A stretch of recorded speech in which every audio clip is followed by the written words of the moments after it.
रहीम अस्सलाम वालेकुम स्टूडेंट्स। आज BSN semester second subject anatomy and physiology chapter number first respiratory system discuss करने जा रहे हैं। सबसे पहले मेरे तरफ से आप सब स्टूडेंट को वेलकम सेकंड सेमेस्टर में कि आप लोगों ने फर्स्ट सेमेस्टर क्लियर करके सेकंड सेमेस्टर में प्रमोट हुए। तो आज हम रिस्पायरेटरी सिस्टम के बारे में डिस्कशन करेंगे कि रिस्पायरेटरी सिस्टम का हमारे बॉडी में क्या रोल है, क्या फंक्शन है और क्या खिदमात है। ओके, लेकिन सबसे पहले आप सबसे रिक्वेस्ट है कि मेरा चैनल सेक्रेट स्टार KMU को सब्सक्राइब करें, बेल आइकन को प्रेस करें और अपने कलीग्स, फ्रेंड्स, क्लासमेट के साथ वीडियोस और लिंक्स को ज़रूर शेयर करें ताकि सबको फ़ायदा हो। Thank you so much student. सबसे पहले हमने ये देखना है कि व्हाट इज़ रिस्पायरेटरी सिस्टम। हमारे बॉडी में मुख्तलिफ़ किस्म के सिस्टम होते हैं और हर सिस्टम का अपना कोई रूल होता है। ओके, तो इस तरह रिस्पायरेटरी सिस्टम जो फर्स्ट वन सिस्टम है, ये हमारे पास सबसे पहले आप लोगों ने जानना है, एक वाइटल सिस्टम है। वाइटल सिस्टम क्या होता है? वाइटल वो सिस्टम होता है जिसके बगैर हमारा लाइफ जो है नहीं गुजर सकता। ओके, अगर ये सिस्टम गया तो हमारा डेथ हो सकती है। ओके, हम डेथ पे चले जाएंगे और हमारा बॉडी आगे जो है काम नहीं करेगा, मतलब लाइफ ख़त्म हो जाती है इस सिस्टम के बगैर। ओके, क्यों? इसमें हम ऑक्सीजन लेते हैं और कार्बन डाइऑक्साइड देते हैं एटमॉस्फेयर को, तो इस वजह से हमारा ब्लड और हमारा टिश्यू जो है ये अपना जो मेटाबॉलिज्म प्रोसेस है वो सही से करते हैं। तो ये है रिस्पायरेटरी सिस्टम। तो सबसे पहले आप लोगों ने किया जानना है what is respiratory system. Respiratory system हमारे पास एक वाइटल सिस्टम है, इसके बगैर लाइफ बेकार है, लाइफ हम नहीं गुजार सकते हैं। और इसमें क्या होते हैं, हम ब्रीथिंग करते हैं, तो ब्रीथिंग में क्या है, हम सांस लेते हैं ना। तो जब हम इंस्पायरेशन करते हैं, सांस लेते हैं, तो इसमें हम ऑक्सीजन लेते हैं। ओके, और ऑक्सीजन अपने टिश्यू को देते हैं और हमारा टिश्यू ऑक्सीजन जो है यूज़ करते हैं मेटाबॉलिज्म में, और फिर इसके रॉ मटेरियल में, इसके रिजल्ट में कार्बन डाइऑक्साइड वजूद में आता है और कार्बन डाइऑक्साइड फिर हम एटमॉस्फेयर को देते हैं through lungs, through expiration. Okay, तो हमारे जो प्लांट है एटमॉस्फेयर में, माहौल में, एनवायरनमेंट में, इसको कार्बन डाइऑक्साइड की ज़रूरत है और हम ह्यूमन को ऑक्सीजन की ज़रूरत है। तो प्लांट और ह्यूमन एक दूसरे के साथ गैसेस एक्सचेंज करते हैं। ओके, तो इस सिस्टम को अगर हम स्टडी करें तो इसको कहते हैं रिस्पायरेटरी सिस्टम। इसके अपने ऑब्जेक्टिव्स हैं, इसको हम इंशाल्लाह वन बाय वन डिस्कस करेंगे। तो सबसे पहले हमने रिस्पायरेटरी सिस्टम में क्या चीज़ डिस्कस करनी है, ब्रीथिंग, जो इंस्पायरेशन है या एक्सपायरेशन है। ओके, इनटेक ऑफ ऑक्सीजन और आउटलेट ऑफ कार्बन डाइऑक्साइड। इसके अलावा हमारे पास जो है इसमें टू ट्रैक है, एक अपर रेस्पिरेटरी ट्रैक है, number second lower respiratory tract है। अपर रेस्पिरेटरी ट्रैक में हमारे पास जो है तीन चीज़ें हैं, नोज़ है यानी नोजल कैविटी, नेजल कैविटी जो होता है, और पेरिंग्स है जिसको हम थ्रोट कहते हैं, और थर्ड वन हमारे पास लैरिंग्स है जो वॉइस बक्स है। ओके, जो वॉइस को जनरेट करते हैं। इसको हम वन बाय वन डिस्कस करेंगे इसी स्लाइड्स में। सेकंड वन हमारे पास है लोअर रेस्पिरेटरी सिस्टम। तो इसमें हमारे पास ट्रेकिया है जो वाइंड पाइप है जिसमें एयर जो है लंग्स को हम प्रोवाइड करते हैं, और सेकंड वन ब्रोंकाई है जो एयरवे है। ओके, और थर्ड वन लंग्स है, और नंबर फोर एल्वेलाई है जो एयर सैक्स होते हैं जहाँ पे गैसेस एक्सचेंज होते हैं ब्लड कैपिलरीज के साथ। ओके, इसको भी हम मैकेनिज्म को वन बाय वन डिस्कस करते हैं। तो चले ऐसे हॉल हम स्टडी करते हैं कि रिस्पिरेटरी सिस्टम का फंक्शन क्या है। इंट्रोडक्शन में तो इनटेक ऑफ ऑक्सीजन है, ऑक्सीजन को लेना, removal of carbon dioxide, regulation of pH level. आप सबको पता है जब कार्बन डाइऑक्साइड लेवल हमारे बॉडी में एक्युमुलेट होता है, जमा होता है, ज़्यादा होता है, तो carbon dioxide acidic in nature है, इसकी वजह से हमारा पीएच कम होता है, और जब हमारे बॉडी की पीएच कम होता है तो हम एसिडोसिस पे चले जाते हैं, चाहे वो रिस्पिरेटरी एसिडोसिस हो या मेटाबॉलिक एसिडोसिस हो। इसको भी हम डिस्कस करेंगे। ओके, कि what is respiratory acidosis and what is metabolic acidosis. Okay students, इसके अलावा हमारे पास जो है ये रिस्पिरेटरी सिस्टम क्या करता है, फिल्ट्रेशन करता है एयर के। एयर में अगर डस्ट है, कोई पॉल्यूटेंट्स है, तो इसको जो है फिल्टर करते हैं। वार्मिंग करता है, अगर एयर बहुत ज़्यादा जो है कूल है या बहुत ज़्यादा हॉट है तो इसको वार्म करता है। ह्यूमिडिफाई करता है एयर को। एयर फॉर एग्जांपल जो है बहुत ड्राई है, डिजर्ट एरिया है, ओके, मैदानी इलाके हैं, तो इसमें ये जो एयर है ना इसको ह्यूमिडिफाई करते हैं। हम ह्यूमिडिफायर लगाते हैं ना ऑक्सीजन को। ओके, हॉस्पिटल में आप लोग जाएंगे ना तो क्लिनिकल में आप लोग देखेंगे, आप लोग पूछे कि व्हाट इज ह्यूमिडिफायर, और FON 1 में भी आप लोगों ने स्टडी की होगी कि what is humidifier, oxygenation chapter में। और ये रेस्पिरेटरी सिस्टम हम क्यों स्टडी करते हैं, या जो भी सिस्टम है, कार्डियक सिस्टम है, नर्वस सिस्टम है, स्पेशल सेंसेस है, या एक्सक्रीटरी सिस्टम है, रिप्रोडक्टिव सिस्टम है, रेस्पिरेटरी सिस्टम है, इस सिस्टम को हम क्यों स्टडी करते हैं, नॉर्मल फिजियोलॉजी को हम क्यों स्टडी करते हैं, नॉर्मल एनाटॉमी को।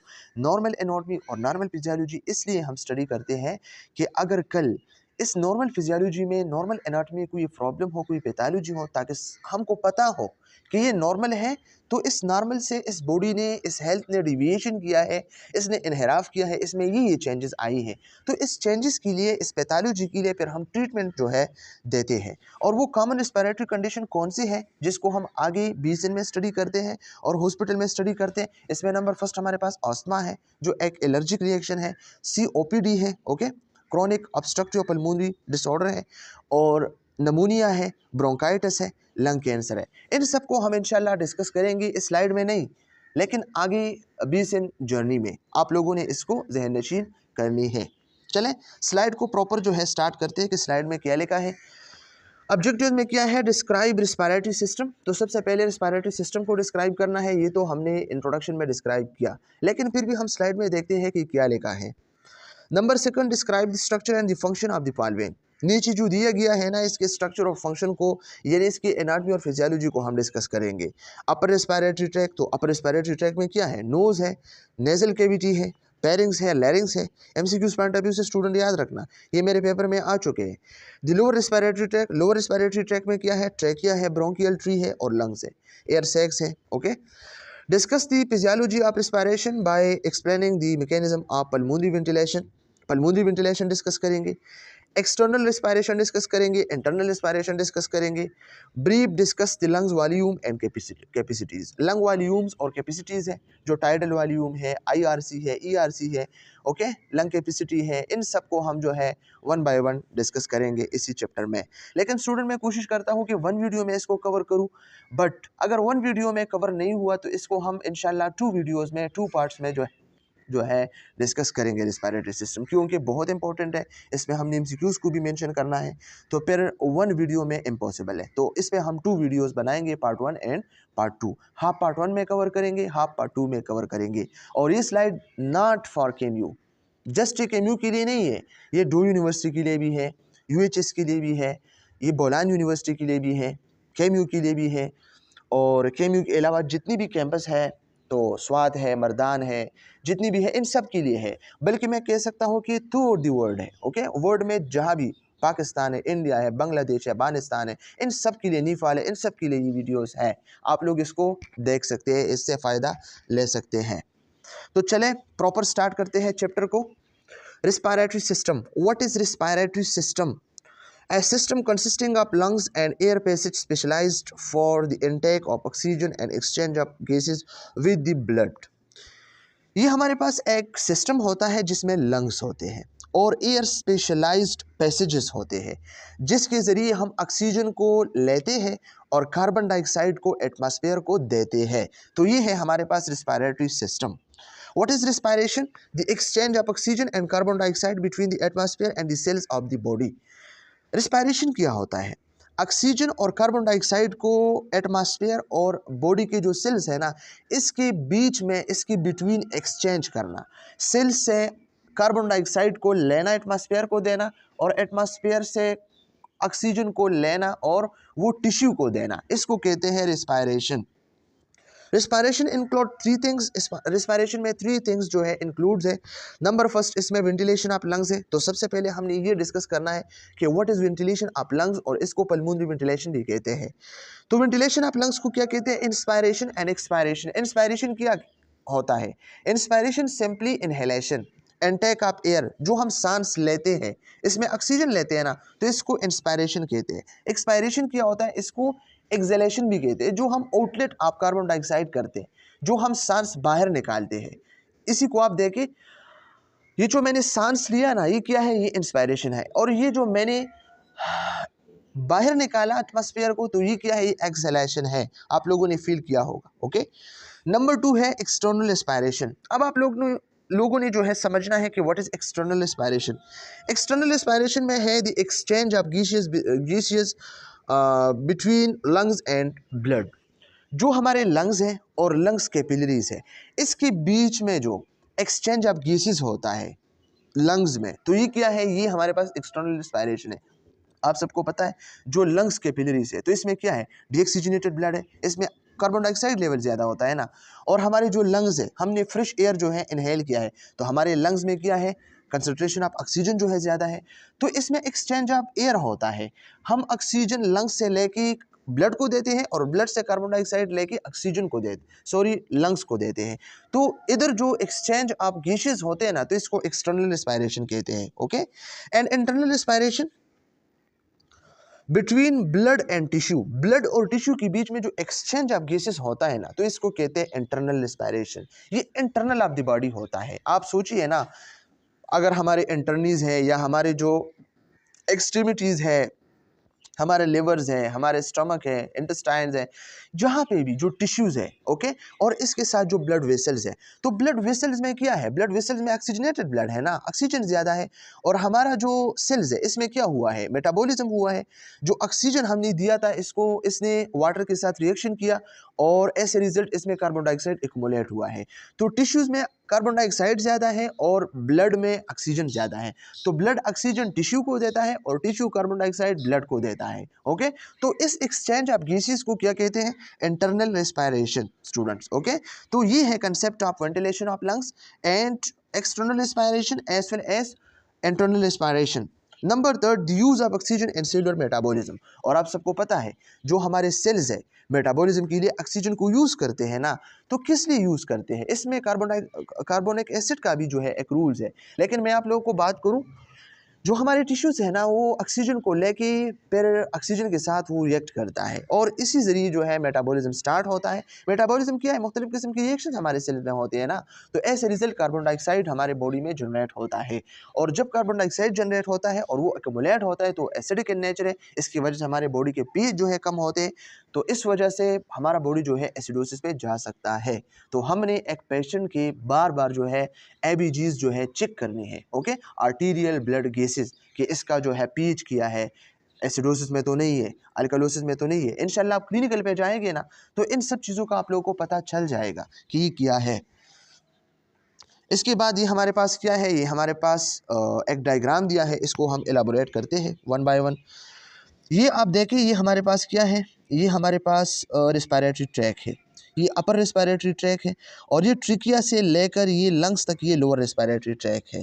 इसमें नोज़ है, ओके, ये नोज़ है ज़ाहिरी, और ये जो है ये नेजल कैविटी है, ये जो नज़र आती है आप लोगों को। ओके, और फिर इसके बाद ये जो है पेरेंक्स है, पेरेंक्स की 3 टाइप्स है, नेजोपेरेंक्स है, ओरियोपेरेंक्स है और लैरिंगियोपेरेंक्स है। ओके, और ये क्या है, वॉइस बॉक्स है, इसको हम लैरिंग्स कहते हैं, जो वॉइस को जनरेट करते हैं। इसके एनाटॉमी हम डिस्कस करेंगे। ओके, और बिल्कुल इसके हेड पे एक बोन है, हाइड्रॉइड बोन, जो बिल्कुल अनपेयर है, एक है हमारे बॉडी में।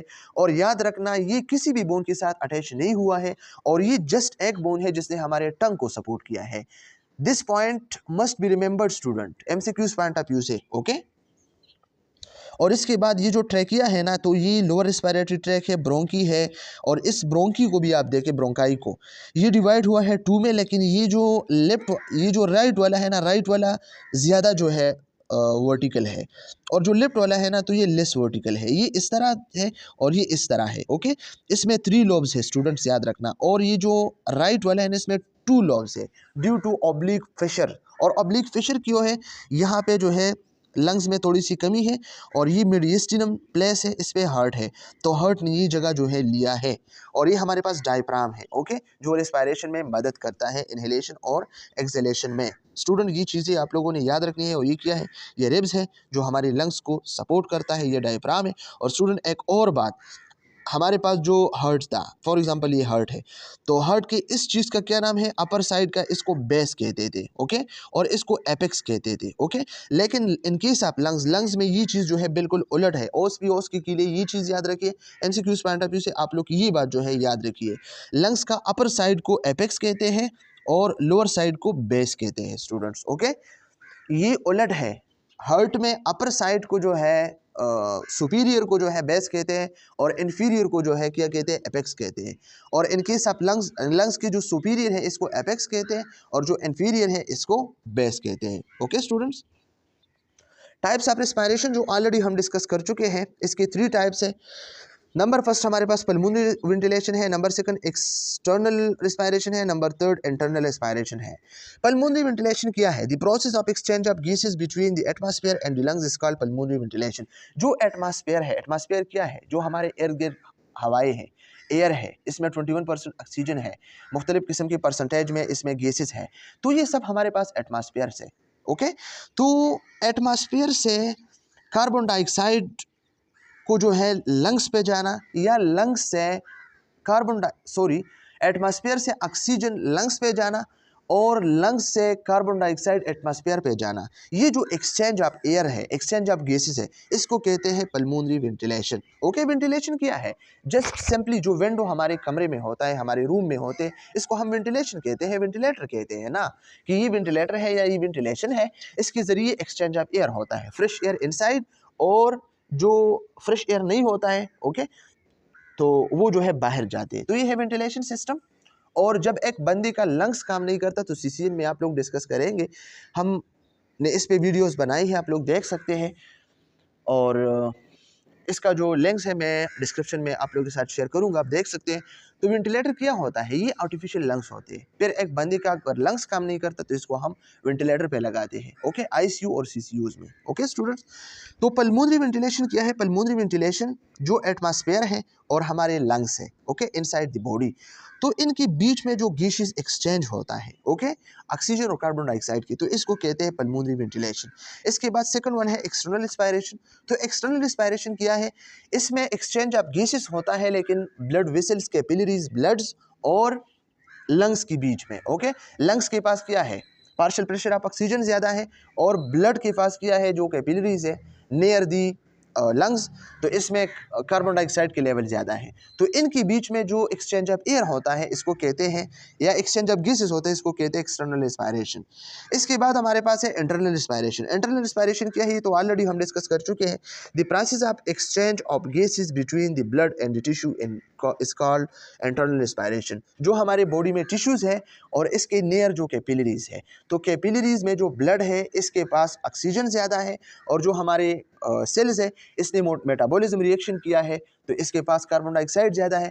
तो इसके बीच में जो एक्सचेंज ऑफ गैसेस होता है ना, वो जो हमारे सेल्स है वो कार्बन डाइऑक्साइड देता है और ब्लड जो है ऑक्सीजन देता है, तो इसको कहते हैं इंटरनल रिस्पायरेशन। ओके, तो ये की कंसेप्ट्स है पल्मोनरी वेंटिलेशन, एक्सटर्नल रिस्पायरेशन और इंटरनल रिस्पायरेशन। ये चीज़ें आप लोगों ने एमसीक्यूज पॉइंट ऑफ व्यू से जो है जहन नशीन और रिमेंबर रखनी है। फेजेस ऑफ रिस्पायरेशन के हमारे पास 2 फेजेस हैं जो बहुत काफ़ी इंपॉर्टेंट है। इसमें नंबर फर्स्ट हमारे पास है इंस्पायरेशन। Inspiration just inhalation. इसमें क्या होता है? Air enter the lungs from atmosphere. Atmosphere से लंग्स पे ऑक्सीजन जाना, एयर जाना, इसको कहते हैं इंस्पायरेशन। जो हम सांस लेते हैं इसको कहते हैं इंस्पायरेशन या इनहेलेशन, और ये एन एक्टिव प्रोसेस है। ये एमसीक्यूज पॉइंट ऑफ व्यू से याद रखनी। इसके बाद हमारे पास एक्सपायरेशन। एक्सपायरेशन में क्या है? Air leaves the lungs into atmosphere. Air जो है लंग्स को छोड़ के एटमॉस्फेयर पे जाता है, ओके, बाहर एयर जो है निकलती है, कार्बन डाइऑक्साइड बाहर जाता है, तो इसको कहते हैं एक्सपायरेशन या एक्सहेलेशन। ये एक पैसिव प्रोसेस है। स्टूडेंट याद रखना, ये जो इंस्पायरेशन है ना, इसको आई से हम रिप्रेजेंट करते हैं, ये सीसीएन में आप लोग पढ़ेंगे। और ये जो ई है ना, एक्सपायरेशन, इसको ई से हम रिप्रेजेंट करते हैं, ओके, तो इसको हम 1:E कहते हैं, आई रेशू ई कहते हैं, सॉरी, आई रेशू ई। तो हम 1 इंस्पायरेशन करते हैं 1 और 2 एक्सपायरेशन करते हैं 1:2। ये याद रखना। अगर आप लोगों से पूछा जाए ना कि इंस्पायरेशन वर्सेस एक्सपायरेशन के रेशो क्या है, तो ये 1:2 है। जितने टाइम में हम 1 इंस्पायरेशन करते हैं तो इतने टाइम में हम 2 एक्सपायरेशन करते हैं, ओके। तो इंस्पायरेशन एक एक्टिव प्रोसेस है, आपने कोशिश करनी है, और एक्सपायरेशन जो है ये एक पैसिव प्रोसेस है, ये खुद ब खुद होती है, ओके। ये आप लोग देखें।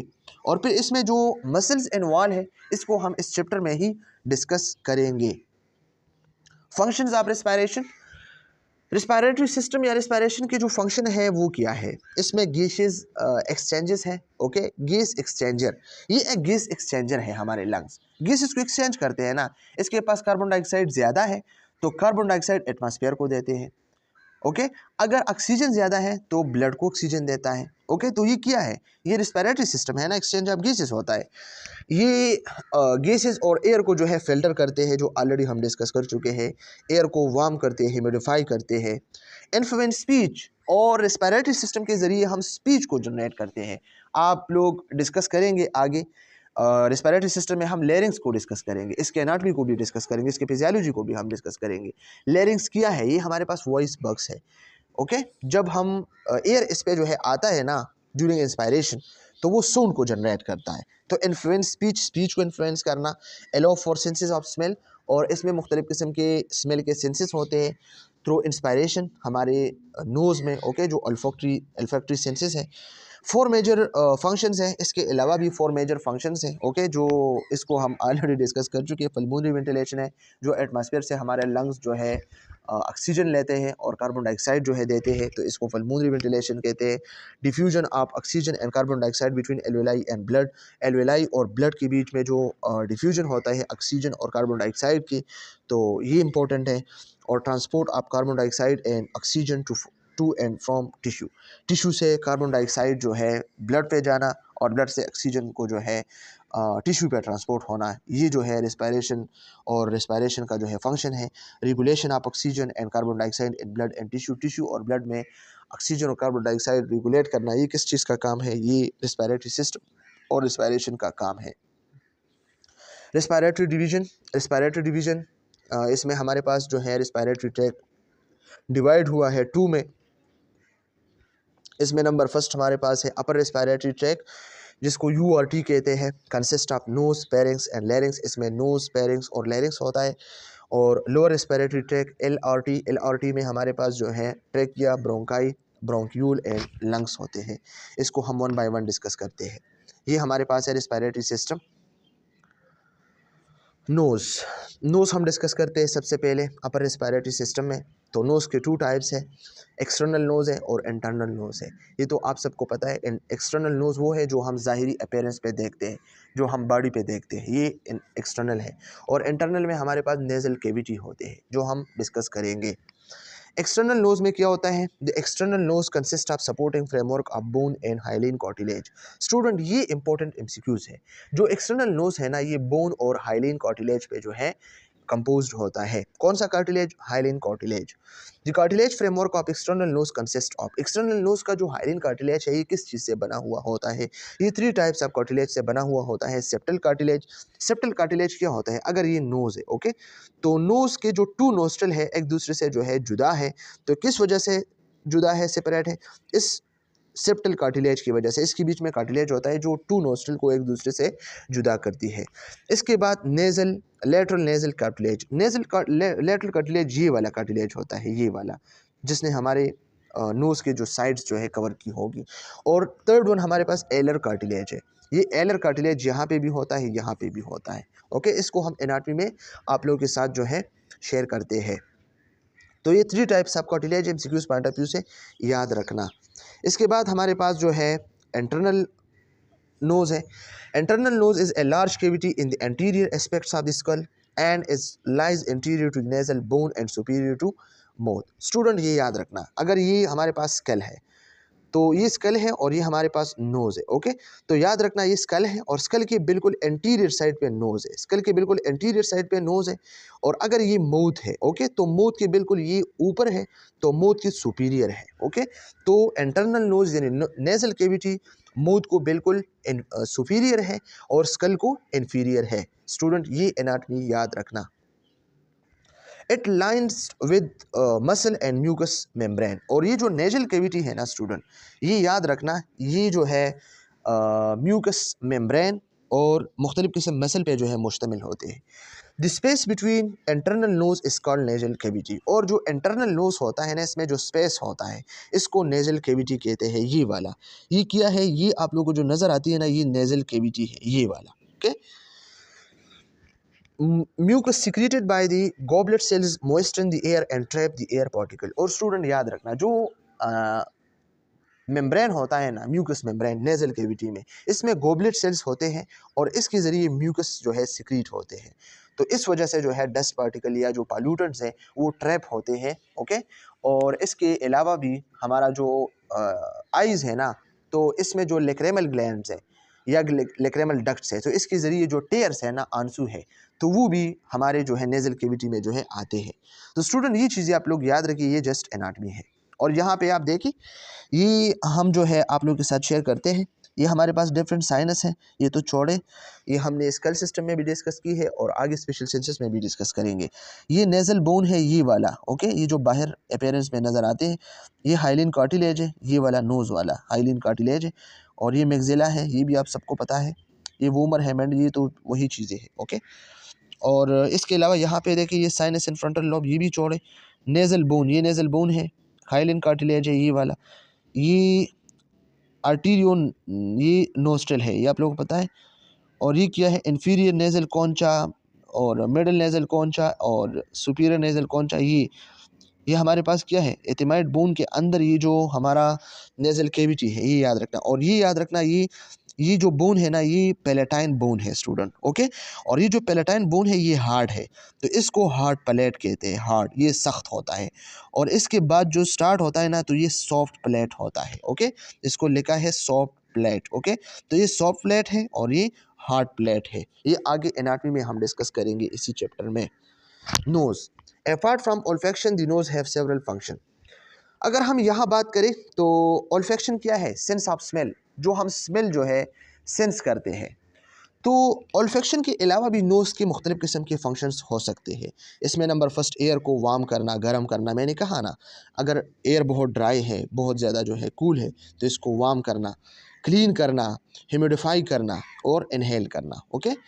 It serves as resonating chamber that amplifies the voice, और नोज़ हमारे वॉइस को एम्पलीफाई करते हैं। फॉर एग्जांपल, आप मेरे वॉइस को देखें, मैं नोज़ को क्लोज करता हूँ, ओके, अपने फिंगर से, तो मेरे आवाज़ को आप देख सकते हैं। ये जो फ्लक्चुएशन है ना, ये मुख्तलिफ़ किस्म के जो है, ये इंटेंसिटी मुख्तलिफ़ किस्म की होती है, ओके। एम्पलीफिकेशन जो है चेंज होती है, तो नोज़ हमारे वॉइस को एम्पलीफाई करते हैं, okay. Palatine bone separates nasal cavity from mouth, नीचे जो है माउथ है और सुपीरियर पे जो है नेज़ल कैविटी है, तो नेज़ल कैविटी और माउथ के बीच में पैलेटाइन बोन होता है, ओके। तो ये जो है एक दूसरे को एक दूसरे से जुदा करते हैं। क्लिप प्लेट, क्लिप प्लेट किया है एमसीक्यूज पॉइंट ऑफ व्यू से याद रखना, ये जो पैलेटाइन बोन है, ओके, तो ये अक्सर सही से नहीं बन पाता, ये इसमें होल होता है, ओके। तो palatine bone does not form correctly, ये करेक्टली नहीं बना हुआ होता है। डिफिकल्टली इन स्वाल्विंग एंड स्पीकिंग, तो फिर बंदा न स्वालिंग कर सकता है, खाना खा सकता है सही से, और न जो है वो सही से बात कर सकता है। अगर आप लोगों को मैं बात करूं, ये हमारे पास क्या है, ये पैलेटाइन बोन है, तो अगर इस पैलेटाइन बोन में यहाँ पे होल हो, तो आप खाना खा सकते हैं नहीं, आप स्पीचिंग कर सकते हैं नहीं, इधर उधर की एक्सचेंज होगी। ये नेज़ल कैविटी है, ये माउथ है, ओके, तो इन दोनों की एक्सचेंज होगी, तो इसको कहते हैं पैलेटाइन बोन, सॉरी, इसको क्लिप पैलेट कहते हैं, ओके। तो इसकी वजह से हमारा स्वाल्विंग और स्पीकिंग कंप्रोमाइज़ हो सकते हैं, ये एमसीक्यूज पॉइंट ऑफ व्यू से याद रखना। सेप्टम क्या है, separate right and left nostril, right और लेफ्ट नोस्ट्रिल को एक दूसरे से जुदा करना, ये किया है, ये वाला, ये है सेप्टम। रिच ब्लड सप्लाई, इसमें रिच ब्लड सप्लाई होता है, नोज ब्लीड्स, इस वजह से तो एपिस्टेक्सिस भी होते हैं ना। एपिस्टेक्सिस क्या होता है, जब नोज से बहुत ज़्यादा जो है ब्लीडिंग होता है, ओके। साइनस, साइनसिस, इसमें 4 एयर कंटेनिंग स्पेस होता है, साइनसिस इस तरह की हमारे चेक्स में, ओके। और ओपन और ड्रेन इनटू नोज, ये हमारे नोज और जो लोअर वेट ऑफ स्किल्स है ना, इसमें जो है ओपन हुई है। तो अक्सर हमें जो साइनसाइटिस होता है ना, ज़ुकाम होता है ना, तो इसमें फ्लूइड जो है जमा होता है, कुमुलेट होता है, और वो फ्लूइड हमारे नोज़ में आके फिर हम इसको जो है एक्सक्रीट करते हैं, ओके। तो ये क्या है, ये हमारे पास साइनस है, ये 4 एयर कंटेनिंग स्पेस है, ये भी याद रखना। म्यूकस मेम्ब्रेन भी इसमें है, म्यूकस भी है, हेयर्स भी है। हेयर्स क्यों है, जो मुख्तलिफ़ किस्म की चीज़ों को ट्रैप करे। ऑल्फैक्टरी रिसेप्टर्स भी है, जिसके ज़रिए हम ऑल्फैक्शन करते हैं, मुख्तलिफ़ किस्म के खुशबू या मुख्तलिफ़ किस्म के स्मेल्स को हम जो है सेंस करते हैं, ओके। इसके बाद हमारे पास है पेरिंग्स, तो पेरिंग्स को डिस्कस करते हैं। पेरिंग्स के हमारे पास 3 रीजन्स हैं, ये आप लोग याद रखिए, ज़हन नशीन करें एमसीक्यूज़ पॉइंट ऑफ व्यू से। जो भी एमसीक्यूज़ है मैं आप लोगों के साथ शेयर कर लूँगा। It is a muscular tube extended about 13 centimetre, ये एक मस्कुलर ट्यूब है, ओके, और ये 13 सेंटीमीटर लॉन्ग है, 5 इंचेस। ये एमसीक्यूज़ पॉइंट ऑफ व्यू से याद रखना एनाटॉमी के लिहाज से। It is divided into 3 region, इसमें नेज़ोपेरिंग्स है और ओरोपेरिंग्स है और लेरेंगियोपेरिंग्स है। ओके, नेजोपेरिंग्स क्या है? Lies dorsal to the soft palate, ये बिल्कुल सॉफ्ट प्लेट के बिल्कुल पीछे है। ओके, बिल्कुल इसके बैक साइड पे होता है ये जो नेजल पेरिंग्स है। ओके, बिल्कुल नोज के अपोजिट साइड पे जो सॉफ्ट प्लेट है ना, हमने पहले जो है डिस्कस किया कि सॉफ्ट प्लेट क्या है। ओके, एक हॉट प्लेट था, दूसरा सॉफ्ट प्लेट था। तो सॉफ्ट प्लेट के बिल्कुल जो है पीछे ये क्या है? ये सॉफ्ट प्लेट है ना, तो सॉफ्ट प्लेट के बिल्कुल पीछे ये वाला जो एरिया है ये क्या है? ये नेजो पेरिंग्स है। Okay, receive the eustachian tube auditory tube. Eustachian tube कहाँ पे होता है स्टूडेंट? याद रखना, ये हमारे एयर में होता है। एयर से एक ट्यूब आया हुआ है हमारे पेरिंग्स को और नेजो पेरिंग्स को। तो नेजो पेरिंग्स को एस्किन ट्यूब जो है कनेक्ट हुआ है, ये एमसीक्यूज पॉइंट ऑफ व्यू से याद रखना।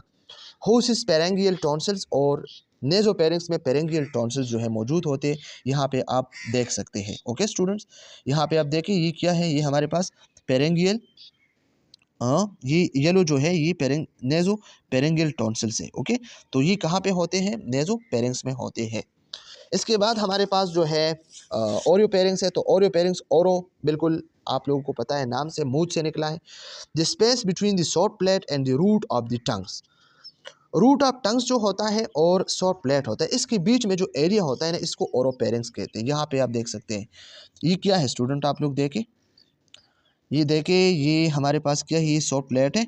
ओके, और इसकी इस साइड पे जो है यहाँ पे कहीं पे बेस ऑफ टंग्स होता है।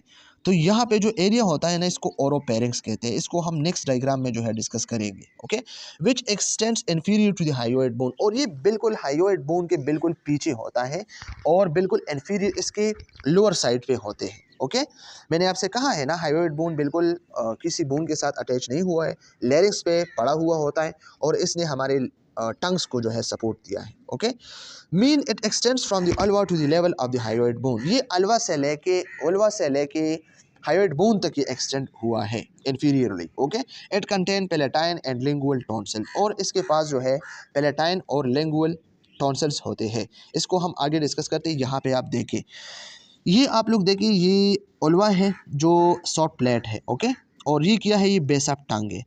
तो बेस ऑफ टंग और ये जो एरिया है ना, इसके बीच में जो एरिया है, ये सब क्या है? ये ओरोपेरिंग्स है। ये आप देखें, ये ओरोपेरिंग्स है। ओके, और ये हायोइड बोन है, तो इसके बिल्कुल इंफीरियरली और इसी साइड पे। और ये जो नेजोपेरिंग्स है, तो नेजोपेरिंग्स बिल्कुल सॉफ्ट प्लेट के बिल्कुल पीछे जो एरिया है, ये क्या है? ये नेजोपेरिंग्स है। और इसमें लेरेंगियो नेजोपेरिंगियल टॉन्सिल्स है। और ओरोपेरिंग्स में क्या है? टू टाइप्स ऑफ पेलेटिन, इसमें हमारे पास पेलेटाइन एंड लिंगुअल टॉन्सिल्स है। ओके, और ये लेरेंगियोपेरिंग्स है। लेरेंगियोपेरिंग्स बिल्कुल लेरिंग्स की पोस्टीरियर पे होता है। ओके, यहाँ देखें laryngopharynx, it extends from the hyoid bone to the cricoid cartilage, ये हायोइड बोन से क्रिकोइड कार्टिलेज तक जो है ये एक्सटेंड हुआ है। इसको हम डिस्कस करते हैं कि व्हाट इज क्रिकोइड कार्टिलेज।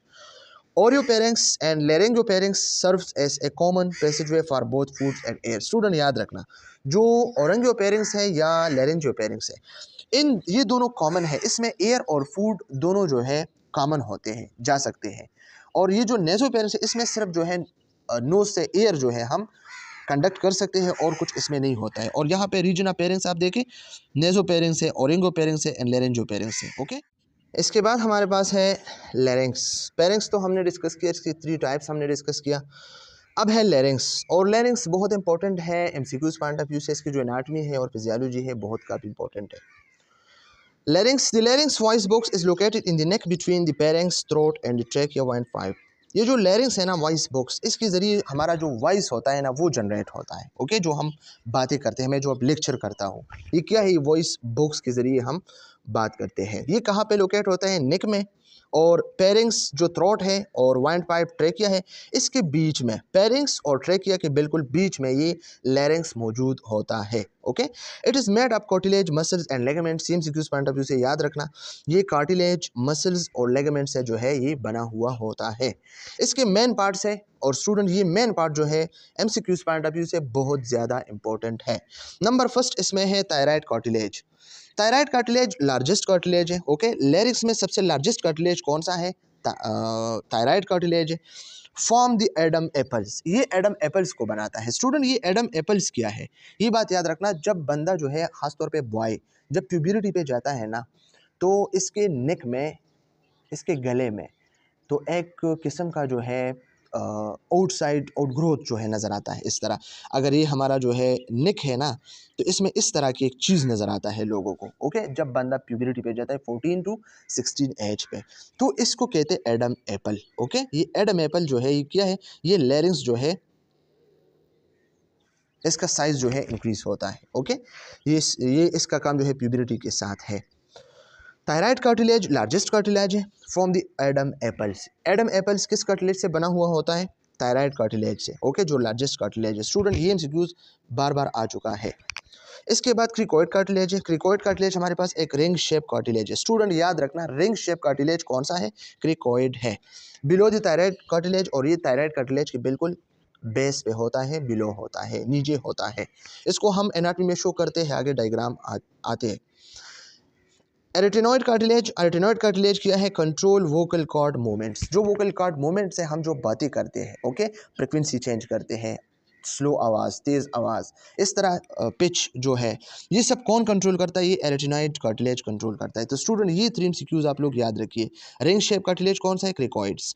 जो वोकल कॉर्ड मूवमेंट्स को कंट्रोल करता है वो कौन सा है? एरेटिनॉइड्स। और एपिग्लोटिक्स क्या है?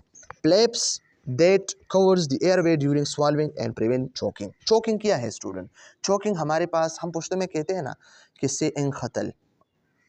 ओके, गले में कुछ जो है ट्रैप होना, जिसके ज़रिए आपकी रिस्पायरेशन स्टॉप होती है, आप ऑक्सीजन से नहीं ले रहे, ब्रीथिंग स्टॉप हो सकती है, बंदे की डेथ हो सकती है। ओके, इसको हम बी लिस्ट और ए सी लिस्ट में जो है इंशाल्लाह कवर करेंगे CCN में।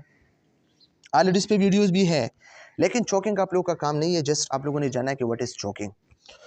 तो ये जो चोकिंग है ना, तो एपिग्लोटिक्स के ज़रिए हम चोकिंग को जो है प्रिवेंट कर सकते हैं। किस तरह? एपिग्लोटिक्स हमारे पास एक इस तरह की जो है हेड होता है, प्लेप होता है। प्लेप क्या होता है? डोर सा होता है। डोर का एक साइड को प्लेप कहते हैं। ओके, डोर जो दरवाज़ा होता है। ओके, तो ये आप लोग याद रखिए। यहाँ पे मैं आप लोग को ड्रा करता हूँ, एक चीज़ आप लोग जो है रिमेंबर रखिए। ये हमारे पास ट्रेकिया है।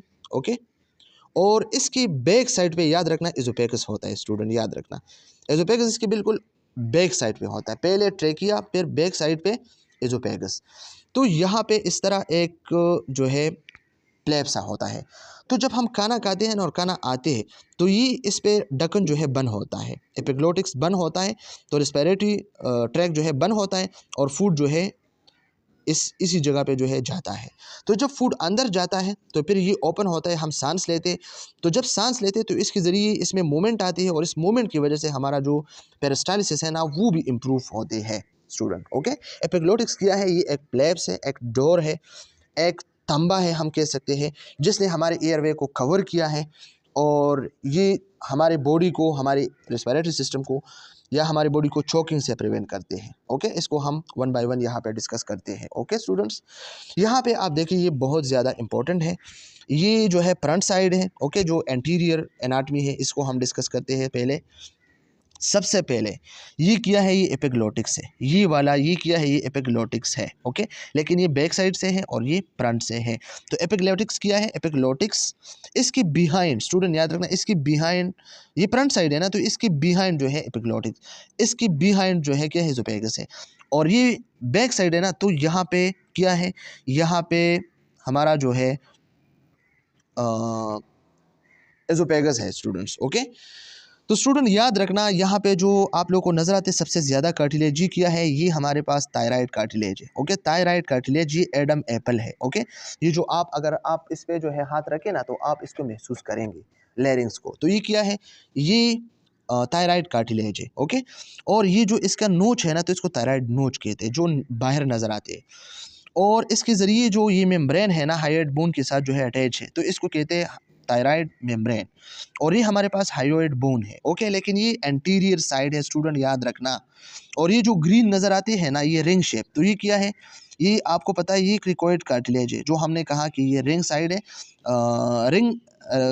रिंग शेप है, और बिलो है कार्टिलेज से, जो थायराइड कार्टिलेज है। ओके स्टूडेंट, तो ये चीज़ें आप लोग याद रखो, ये ट्रेकिया है हमारे पास। अब यहाँ पे आप देखें, एक कार्टिलेज मिसिंग है, जो एरेटिनॉइड कार्टिलेज है।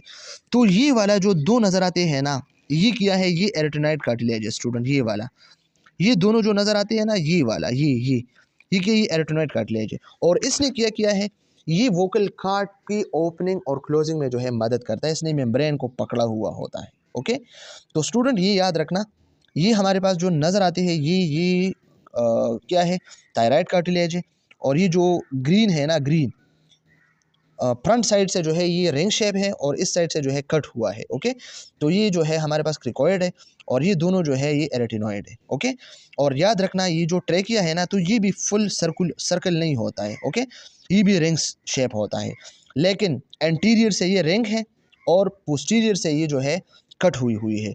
तो यहाँ पे जो है किया है, यहाँ पे हमारा जो है एज़ोफेगस होता है। ओके स्टूडेंट्स, तो ये चीज़ें आप लोग जो है ज़हन नशीन कर ले। वोकल कार्ड की टू टाइप्स है, याद रखना स्टूडेंट्स, एक ट्रू वोकल कार्ड है, number second false vocal cord है। ट्रू वोकल कार्ड क्या करता है, साउंड को प्रोड्यूस करता है जो हम बातें करते हैं, और फॉल्स वोकल कार्ड जो है ट्रू वोकल कार्ड को प्रोटेक्ट करता है और एयरवे को क्लोज करता है ताकि चोकिंग वगैरह ना हो या डस्ट पार्टिकल अंदर ना जाए।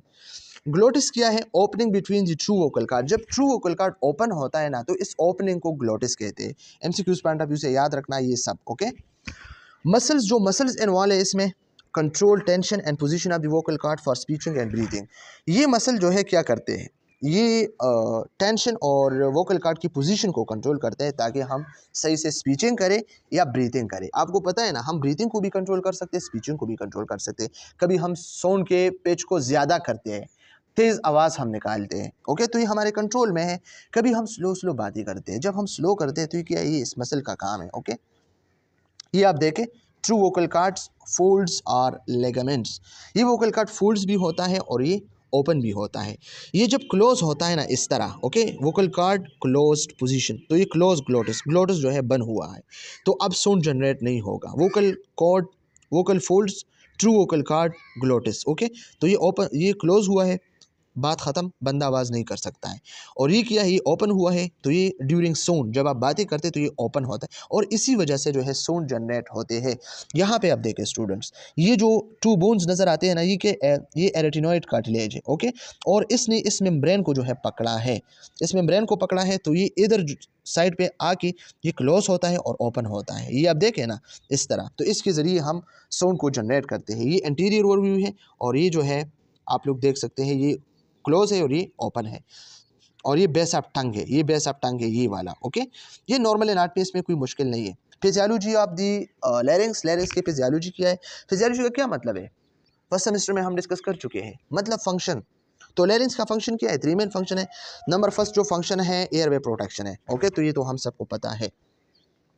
During swallowing the epiglottis close over glottis to keep food or liquid from entering the lungs. यहाँ पे बात की है कि ग्लोटिस क्या है, opening of airway.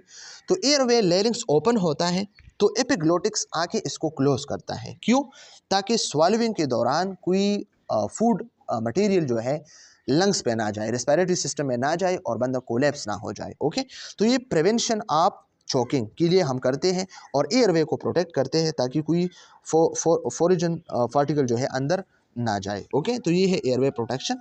Voice production आप सबको पता है, जो ट्रू वोकल कार्ड है वो तो वॉइस प्रोडक्शन भी करता है, और वो कहाँ पे होता है, हमारे लैरिंग्स में होता है।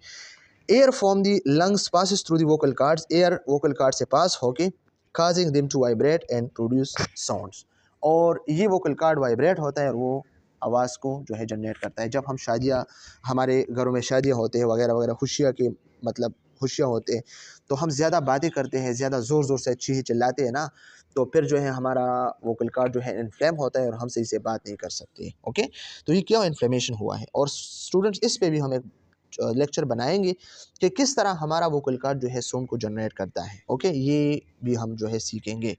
इसके बाद हमारे पास ब्रीथिंग है, तो लैरिंग्स के जरिए हम ब्रीथिंग भी ले सकते हैं। ओके, ये तो सिंपल है, अंडरस्टूड है। The larynx keep the airway open, इसके जरिए एयरवे ओपन होता है to allow free movements of air to and from the lungs को जो है एयर प्रोवाइड करता है और लंग्स से एयर को बाहर आउटलेट करते हैं। ये सब इसका फंक्शन है। तो स्टूडेंट्स आज के लिए इतना काफ़ी, कल इंशाल्लाह हम लोअर रेस्पिरेटरी ट्रैक को जो है डिस्कस करेंगे। आज हमने अपर रेस्पिरेटरी ट्रैक डिस्कस किया, कल हम लोअर रेस्पिरेटरी ट्रैक को डिस्कस करेंगे। अगर किसी को कोई प्रॉब्लम है, कोई मसला है, तो आप लोग कमेंट सेक्शन में पूछ सकते हैं। थैंक यू सो मच, खुदा हाफिज़।